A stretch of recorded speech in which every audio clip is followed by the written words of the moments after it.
பொங்கல் பரிசு தொகுப்பில் ரூபாய் 1000 எங்கே என பாமக நிறுவனர் ராமதாஸ் கேள்வி எழுப்பியிருக்கிறார். இது பற்றிய அண்மை செய்தியை நாம் பார்த்து கொண்டிருக்கிறோம்.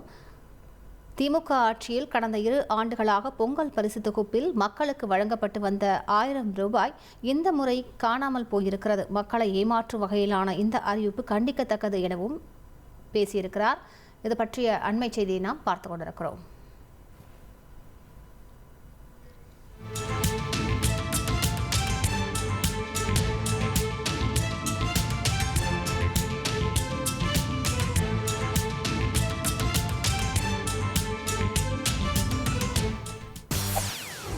செய்திகளை உடனுக்குடன் தெரிந்து கொள்ள உடனே சப்ஸ்கிரைப் பண்ணுங்க.